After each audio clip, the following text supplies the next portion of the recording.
J'ai mon scénario. Alors, bienvenue à vous toutes et tous, distingués invités, collègues de l'administration de la recherche, membres du corps professoral et étudiants, gens du milieu culturel, du pays, du communautaire, du privé, de la belle région de l'Outaouais. Donc, merci d'être présents en si grand nombre à ce colloque, ce 3e colloque du scientifique en chef, intitulé l'Université du 21e siècle, enjeux, défis et perspectives, organisé par son bureau, via sa division défis de société et maillage intersectoriel que je dirige. Mon nom est Denise Pérusse, je suis co-responsable avec mon collègue, ami et conseiller stratégique Jean-Pierre Vidal, à ma droite, de ce colloque, que j'ai eu le plaisir d'organiser, et ce, pour penser l'université dans son présent et ses futurs. Je jouerai tout au long du colloque la chef d'orchestre, la maîtresse de cérémonie au choix et assurer un peu les transitions ou les raccords entre les diverses séances et les tables rondes. Merci aussi à l'UQO qui ouvrira le temps d'une journée et demie, un espace de réflexion crucial sur l'avenir des universités, confrontées non seulement au défi d'être capable de s'adapter aux façons modernes de pratiquer la recherche dans l'interdisciplinarité et la co-construction des savoirs, mais également aux exigences de l'avenir qui attend les sociétés, et ce, sans se dénaturer. De plus, avec le thème choisi par l'UQO, qui est d'engager un dialogue savoir-société, je dirais que ça tombe pile poil avec cette volonté des fonds de recherche d'encourager l'édification collective des savoirs où la société a son mot à dire dans la recherche. Merci évidemment à l'ACFAS, ce grand rassemblement scientifique multidisciplinaire et interétablissement de l'espace francophone où chercheurs et étudiants présentent leurs plus récents travaux et débattent des questions ici de l'état de l'université, des universités au service d'une société apprenante. Évidemment, c'est un beau programme en perspective. Or donc, depuis 5 ans, je suis associée aux travaux du scientifique en chef relatifs à l'orchestration de forums et la mise en œuvre d'initiatives de recherche intersectorielle sur de grands défis de société.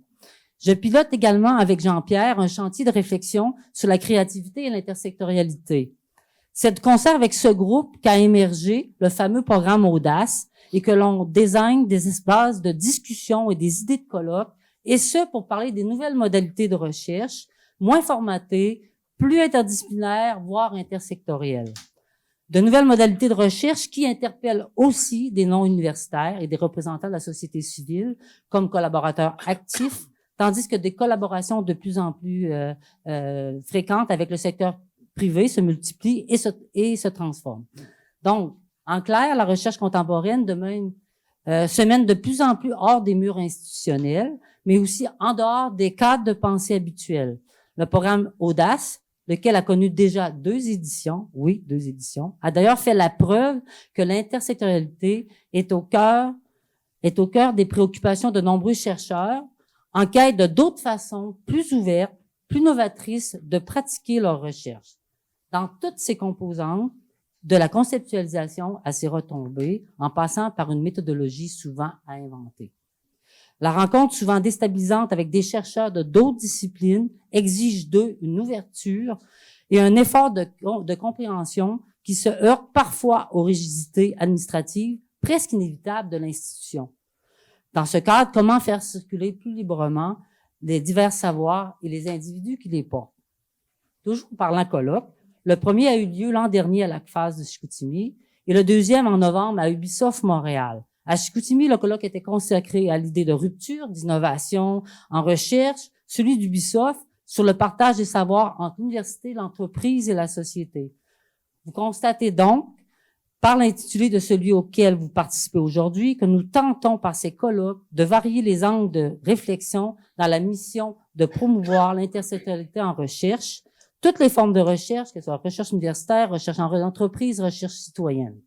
Bien sûr, compte tenu de ce que nous sommes, la recherche universitaire reste encore notre priorité ou reste notre priorité absolue. Mais nous l'envisageons dans ces rapports de plus en plus soutenus avec la recherche privée et la recherche qui se manifeste dans divers milieux de la société. Ces colloques ne sont donc qu'un des moyens utilisés pour promouvoir au sein de l'université comme en dehors une réflexion collective, soutenue sur les enjeux actuels et futurs de la recherche. C'est dans cette perspective, donc, que nous posons ici, maintenant, la question soulevée par Luc-Alain Giraldo lors du colloque de Chicoutimi, de la structure même des universités face aux nouveaux enjeux de la recherche. Voilà, je termine.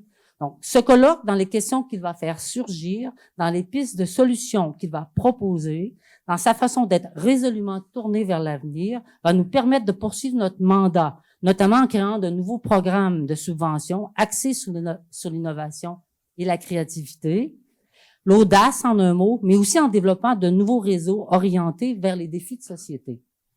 Voilà pourquoi maintenant, attachés que nous sommes à l'activation d'un espace de réflexion permanent, voué à l'évolution de la recherche et à l'adaptation incessante des structures qui l'encadrent et la soutiennent, voilà pourquoi, dis-je, nous sommes impatients de vous entendre et de dialoguer avec vous. Et pour se donner à ce forum la perspective la plus large possible, à y faire entendre une grande diversité de voix, Jean-Pierre et moi avons structuré le colloque en alternant tables rondes et conférences proprement dites.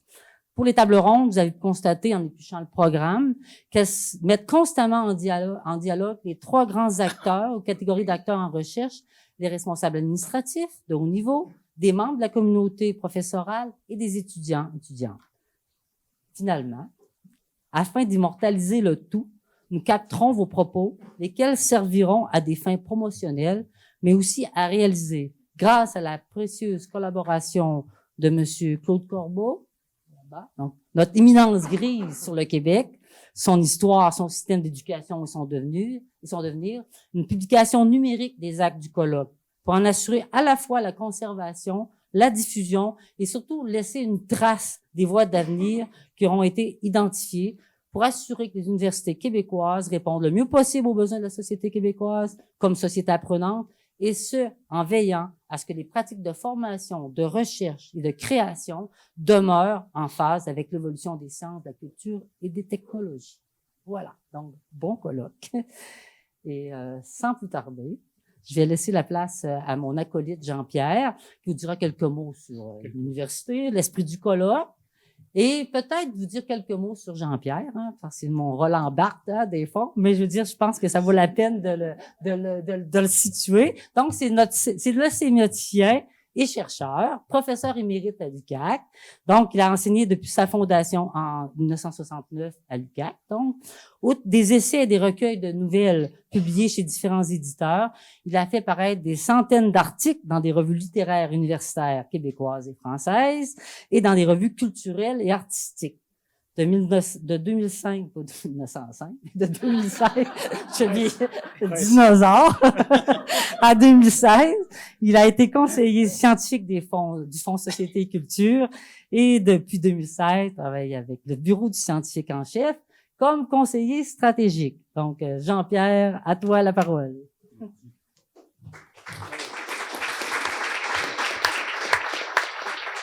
Après une telle présentation, vous comprendrez que j'avais préparé un petit discours qui comptait parler de tous les problèmes que nous affrontons quand nous essayons de faire se rapprocher les disciplines. Mais finalement, je vais aborder tout ça et vous dire quel est le but, moi, que je poursuis à l'intérieur de ce travail. Je viens du secteur des arts, comme vous l'a dit Denise, je suis un littéraire et j'ai toujours été persuadé qu'il y avait un pont à établir ou un espace dynamique à créer entre les arts et les sciences. Les sciences ont toujours nourri les arts, au moins depuis la Renaissance, on le sait, même depuis les Grecs. Il serait peut-être temps maintenant que les sciences prêtent une certaine écoute aux arts, parce que je crois qu'il y a là un mode de création, d'innovation qui est particulier, mais qui n'est pas exclusif.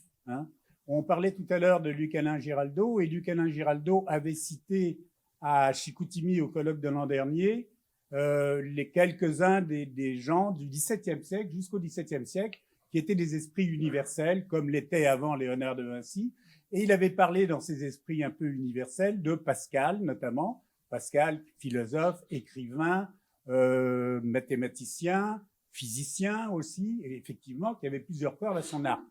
Mais je dirais, pour moi, Pascal a un gros défaut ou un gros inconvénient, c'est que, certes, il est cette espèce de génie universel, mais il a instauré une distinction sur laquelle, je crois, nous vivons encore sans nous en apercevoir, qui est la distinction qu'il établit entre l'esprit de géométrie, entendez les sciences, et l'esprit de finesse, entendez les arts. Or, je crois qu'il y a autant de finesse dans les sciences et autant de rigueur parfois dans les arts, pas tous les arts, chez certains artistes. Je crois que la distinction n'est pas aussi nette et qu'il y a moyen d'essayer de les amarrer. D'ailleurs, on voit apparaître de plus en plus de projets, notamment dans le cadre d'Audace, qui conjuguent des artistes et des ingénieurs, toutes sortes de personnes. C'est effectivement, si les gens parviennent à se parler, la grande difficulté que nous aurons, je crois, c'est de cet arrimage de deux langages différents, de deux façons de penser différentes, qui, je crois, quand même, ne sont pas aussi éloignées qu'on peut le penser spontanément. Alors voilà, c'est tout ce que j'avais à vous dire, et bon colloque, et merci d'être venu. Merci Jean-Pierre. Alors, j'inviterai Rémi à venir à lancer le bal ou la balle après le coup de circuit, pour filer la métaphore sportive, donc sur l'avenir des universités. Je ne sais pas si certains ne connaissent pas M. Quirillon dans la salle. Levez la main. OK. Sinon, j'aurais pu le présenter brièvement. Je ne sais pas s'il passe de présentation, mais disons que c'est un homme relativement occupé, mais qui croit profondément à la recherche, et à l'intersectorialité. Et je pense que voilà, il va vous ouvrir le colloque en vous parlant de l'avenir des universités. Merci. Est-ce que vous m'entendez? J'ai des fois des petites difficultés de voix. Est-ce que c'est mieux avec celui-là? Je vais me lever. Donc, tout d'abord, merci à l'ACFAS de nous accueillir encore cette année. Merci à l'UQO de nous accueillir cette année. Grand merci à Denise et à Jean-Pierre pour l'organisation du colloque. Merci à tous les participants. Je dois dire, lorsqu'avec Denise, on a pensé à certains des collègues qui sont dans la salle, on s'est dit, je ne sais pas s'ils vont accepter. Vous êtes tous là. Donc, très, très, très apprécié. Je vous demanderai, au cours de la prochaine journée et demie, de rêver. J'ai déjà discuté de ça avec Claude Corbeau. Lors d'une invitation, il y avait eu un colloque à l'Université de Montréal en septembre dernier, où Claude présentait un peu le Québec, ses universités au cours des dernières décennies. Michel Patry, comme président du BCI, du Bureau de coopération interuniversitaire, présentait la situation un peu plus actuelle. Et moi, j'ai dit, j'ai le luxe, comme scientifique en chef, de rêver.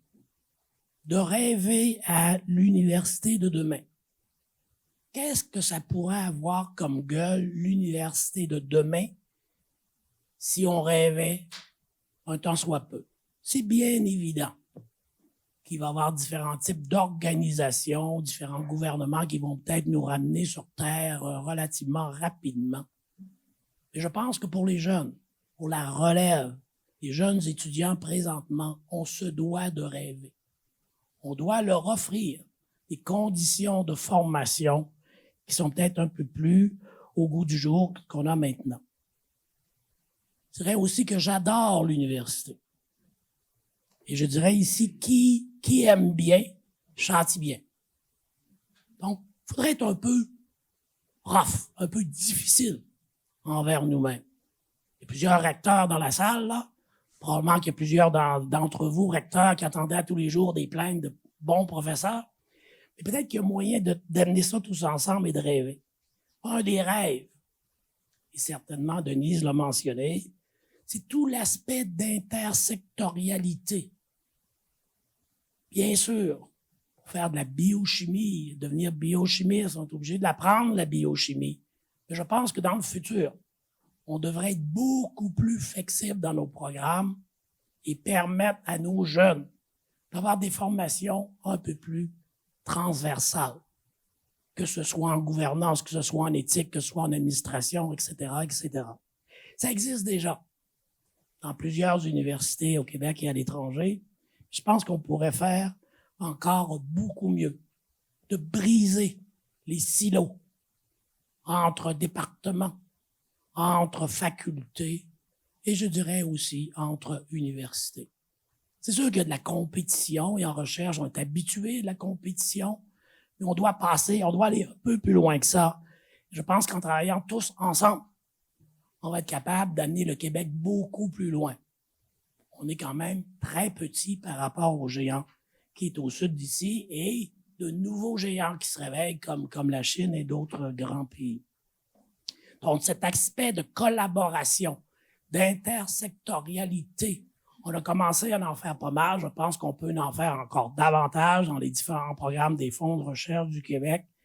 Mais on doit aller encore plus loin que ça. Et on a un avantage, je dirais, au Québec et au Canada. On est habitué à collaborer ensemble. Donc, on devrait tabler là-dessus, maximiser tout ça. Ici, on est dans le domaine de la santé, par exemple. Aller davantage essayer de se faire des amis en sciences sociales, en sciences humaines, en philosophie et en génie, et vice-versa. Ça se fait déjà. On pourrait le faire encore davantage. Encore une fois, pas simple, un autre domaine, flexibilité. D'avoir des programmes de formation plus flexibles. Bien sûr, il y a toujours quelqu'un qui nous regarde, qui dit, avez-vous les bons nombres de crédits, est-ce que c'est de la bonne qualité, etc., tous les rapports qu'on doit soumettre à qui de droit. Mais une certaine flexibilité, je pense, est de plus en plus en demande par la jeune génération. Très souvent, ils rêvent, et c'est tout à fait adéquat. Lorsqu'on rêve, par exemple, de problèmes de changement climatique, on n'a pas besoin seulement de géographes. On a besoin d'experts en santé, en génie, en gouvernance des villes, etc., etc. Donc, d'avoir des approches très multidisciplinaires, très intersectorielles, tout à fait essentielles, et ça va demander, pour être capable de réussir, un peu plus de flexibilité. Peut-être juste une petite anecdote à l'interne. Hein, on a nos 3 fonds de recherche qui fonctionnent bien. Louise est ici, Louise Poisson, Fonds de société culture.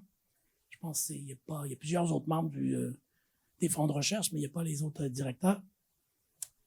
Lorsqu'on crée un programme comme Audace, et ça, on a l'idée, là, ça vient, c'est facile. Avoir l'idée, c'est ce qui est facile. Après, faire atterrir ça à l'intérieur des structures. Oh, mais non, on n'a jamais fait ça. Ben non, jamais fait ça. Il faut le faire. Donc, tout ça, là, ça a amené une réflexion qui va nous conduire beaucoup plus loin. Je vais en parler dans quelques minutes. Les nouvelles technologies, les cours en ligne, bien sûr, plusieurs universités sont impliquées là-dedans. Il va y en avoir encore davantage dans le futur, mais on doit l'utiliser à bon escient. Des outils qui vont aussi nous permettre de couvrir plus large et d'aller plus loin. La recherche, c'est notre métier. L'enseignement, plusieurs des participants de la salle, c'est notre métier. Parler aux citoyens, à la société civile, aux élus, peut-être pour un certain nombre d'entre vous, ça fait partie de votre métier, mais pour plusieurs, ça faisait pas partie du métier. Et on n'est pas nécessairement à penser que tout le monde devrait faire ça. Mais on trouvait trouver des moyens, nous, chez nous, au Fonds de recherche du Québec, mais avec vous, les universités et les collèges, comment valoriser davantage ce genre d'activité-là, plus orientée sciences et société. Un des exemples qu'on a fait récemment avec nos plans stratégiques, c'est de consulter la société civile. Qu'est-ce que vous pensez de nos grands défis de société? Qu'est-ce qu'on devrait développer comme programme? Et il y en a, par exemple, dans le secteur du vieillissement, des laboratoires vivants qui devraient être annoncés, je ne sais pas quand, bientôt. L'évaluation la semaine prochaine. C'est pas prochaine, ah, good. Ben non, la semaine prochaine, l'évaluation devrait être à la fin du mois. OK. Mais donc, c'est des suggestions qui étaient venues de la société civile et on va actualiser tout ça très bientôt. Un autre grand secteur qu'on veut développer pour dire oui, on veut travailler davantage avec vous, membres de la société civile. Là, c'est beaucoup avec Julie. C'est vraiment un programme de sciences citoyennes, un programme de sciences participatives. où on va demander au public de nous faire des propositions de recherche en partenariat avec des équipes de chercheurs en milieu académique. Et un des objectifs, oui, c'est de sensibiliser le public à la chose scientifique, mais en particulier à la méthode scientifique. Comprendre un peu tout le processus. C'est pas le résultat du jour qui fait la première page du journal de la presse qui est nécessairement le plus intéressant. C'est comment on bâtit cet édifice de la recherche. Donc, vraiment, on veut travailler davantage avec la société civile. Il y a beaucoup d'intérêt. Je pense qu'on va peut-être être un peu débordé, plus d'intérêt qu'on s'attendait, mais il y a déjà des bons exemples. En Californie, il y en a plusieurs, en Angleterre, etc., etc. Je pense qu'il y a beaucoup d'intérêt de ce côté-là. En terminant, j'ai parlé de rêver. On veut que vous nous fournissiez vos meilleures idées parce que vous pouvez être convaincus que ça ne s'arrête pas là. Ça ne s'arrête pas demain, en fin de journée. Le colloque est fini, on met la clé dans la porte et c'est tout. Comme déjà Denise l'a mentionné, on va travailler avec des collègues, avec Claude Corbeau, avec d'autres collègues pour faire des suivis, pour ramener la réflexion un peu plus loin, pour éventuellement, en discussion avec le gouvernement, avec le ministère de l'Éducation et de l'Enseignement supérieur, d'arriver peut-être à des grandes discussions sur l'université de demain, l'université du 21e siècle. Et je pense qu'on est rendu là. Ça fait 50 ans, création du réseau de l'Université du Québec, qui est une richesse énorme. Peut-être qu'on réfléchit pas assez à l'impact du réseau de l'UQ dans notre société, partout sur le territoire québécois. Je pense que 50 ans après, de dire on refait un tour de roue, on essaie de rêver à l'université de demain, et avec des collègues comme Denis, Jean-Pierre, Claude et plusieurs d'entre vous, je suis certain qu'on va y arriver. Je pourrais dire déjà qu'on a quand même très bon appui du gouvernement actuel. Le ministère de l'Éducation et de l'économie et de l'innovation, à laquelle j'appartiens, mais aussi, bien sûr, éducation, enseignement supérieur. Donc, je pense qu'on est là, on est rendu on est à la bonne place, bon temps. Bien sûr, ça va demander des moyens. Probablement que les recteurs vont nous dire ça tout de suite, là, ça prend un peu plus de moyens. Je pense que si on arrive avec des bons projets, des projets existants, on va les trouver, ces moyens-là. Merci, bon colloque. Merci Rémi. Alors, belle introduction.